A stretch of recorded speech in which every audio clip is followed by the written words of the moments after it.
অনেক পড়েন কিন্তু মনে থাকে না, বা প্রচুর পড়াশোনা করেছেন কিন্তু মনে রাখতে পারছেন না। আসেন কয়েকটা টিপস দিই যেগুলো খুবই ইফেক্টিভ।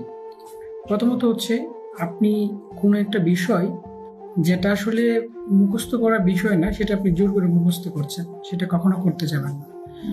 বোঝার চেষ্টা করুন টপিক ধরে। যদি আপনি বুঝতে না পারেন তাহলে যে বুঝতে পারে তার কাছ থেকে আপনি শুনে নেন। 2 নম্বর হচ্ছে, আপনি যে পড়াটা পড়বেন প্রতি সপ্তাহে অন্তত সেই পড়াটা রিভিশন দেওয়ার চেষ্টা করবেন। নাম্বার 3, আপনি যদি লিখে লিখে পড়াশোনা করেন, সেজন্য আপনাকে কিছু খাতা তৈরি করতে হবে। আর সব তো পড়া তো লিখে তৈরি করা সম্ভব না, তবে যেগুলো আসলে আপনার মনে থাকে না সেই বিষয়গুলো আপনি খাতায় লিখে লিখে আপনি মনে রাখার চেষ্টা করবেন। আরেকটা ব্যাপার হচ্ছে, আপনার বন্ধু বান্ধব মিলে যখন আপনি কোনো একটা টপিক নিয়ে যখন কথা বলবেন বা গ্রুপ স্টাডি করবেন, তখন সেটা কিন্তু দীর্ঘদিন মনে থাকবে। তখন সেটা পরীক্ষার হলে অটোমেটিক্যালি অনেক সময় মনে পড়তে পারে। সেজন্য পড়া মনে না থাকলে এই কাজটা আপনি করতে পারেন।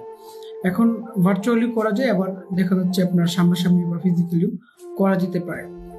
আরেকটা ব্যাপার হচ্ছে যে, আপনি যখন পড়বেন তখন অবশ্যই মোবাইল ফোনটাকে দূরে রেখে তালা মেরে রেখে আপনাকে পড়তে হবে, তাহলে পড়া মনে থাকবে, এটা 100% গ্যারেন্টি।